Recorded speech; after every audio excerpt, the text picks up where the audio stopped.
Welcome to This Explainer. Today, we're diving into something super fascinating, the whole ecosystem of forensic science in India.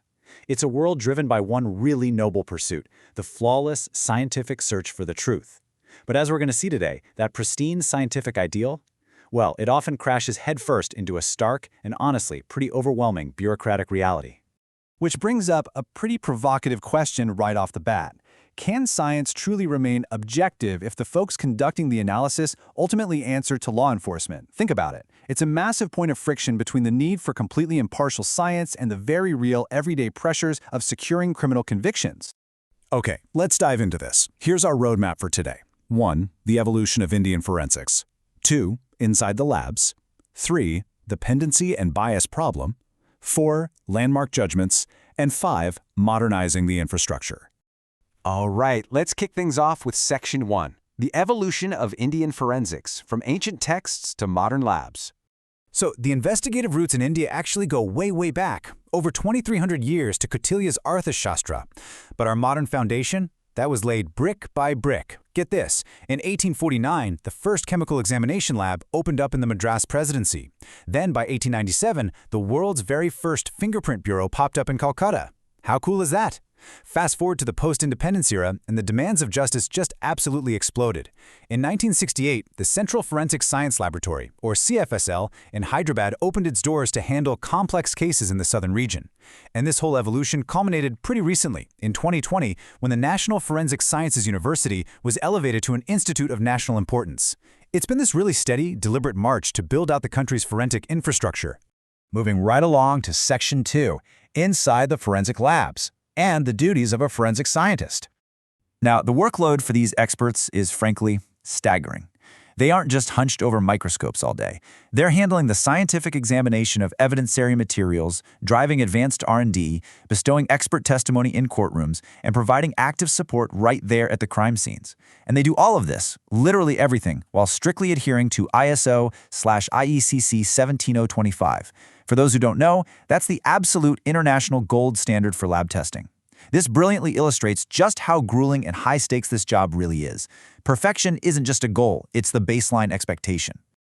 Which brings us to Section 3, the pendency and bias problem, when science meets bureaucracy.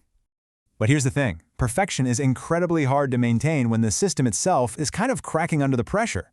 Look at this. As of October 2024, across just a handful of central forensic science laboratories, the backlog of pending cases is acting as a massive bottleneck for the entire justice system. Kolkata has over 1,300 pending cases. Delhi is sitting at over 900. Chandigarh has well over 600. And remember, this is just a snapshot. Behind every single one of those pending files is a delayed trial. That means justice itself is literally sitting in a waiting room.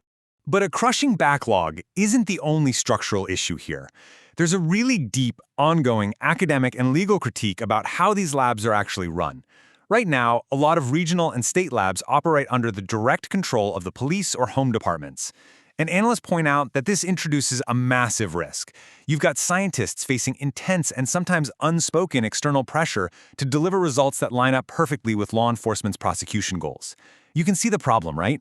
This dynamic really threatens their vital independence and, unfortunately, introduces bias. So the crucial point is this. To fix that bias, experts are arguing for a fundamental mindset shift. Forensic examiners really need to view themselves as better scientists than good prosecution witnesses. It's a powerful idea. Their allegiance absolutely has to be to the impartial truth of the data, not to helping the police win a conviction. Let's jump to Section 4, landmark judgments in forensics and setting legal precedents. Now, the Indian judiciary is highly aware of these challenges. Over the years, the Supreme Court and various high courts have drawn some pretty hard lines in the sand. Back in 2003, the state of Maharashtra versus Dr. Praful B. Desai case firmly established the crucial role and the expected standard of experts in court. Then in 2006, the B.V. Gopal case set vital precedents for admitting DNA profiling. And in 2011, Rajkumar versus State of MP strongly emphasized that forensic evidence is really only as good as its scientific reliability and its proper chain of custody. So rather than just listing off court cases, the real takeaway here is that the courts are consistently, actively demanding better science. They're reminding the entire system that sloppy forensics just won't be tolerated. Period. Finally, Section 5, modernizing forensic infrastructure, the government's grand solution.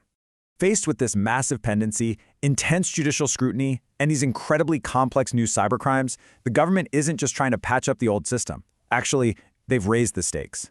Now, what's really interesting about this is that new criminal laws in India actually mandate a forensic investigation for any offense carrying a punishment of 7 years or more. This is a game changer.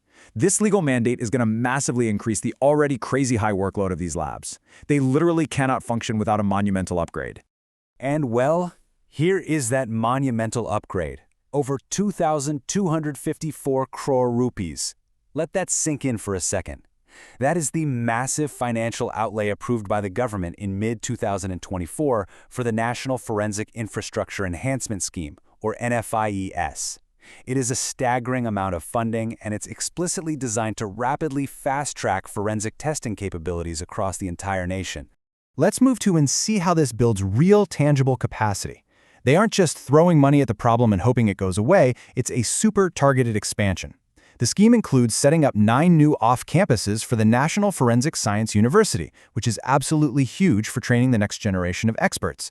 It also funds 7 brand new Central Forensic Science Laboratories and upgrades the existing Delhi campus. And crucially, it operationalizes an e-forensics IT platform. This is going to digitally connect 117 labs across the country, seamlessly streamlining the whole flow of evidence and data. So, as we wrap up today, I want to leave you with a final thought to ponder. We've seen the incredible history, the deeply dedicated scientists, the crushing backlogs, and now this massive new influx of government money and tech. But here's the real question. Can massive funding and new technology alone solve the deeper structural issue of institutional autonomy? I mean, can money truly buy scientific independence if the labs still answered to the very agencies trying to secure convictions? It's a really complex puzzle that India is trying to solve in real time. Thank you so much for engaging with this explainer and keeping your curiosity sharp. We'll see you next time.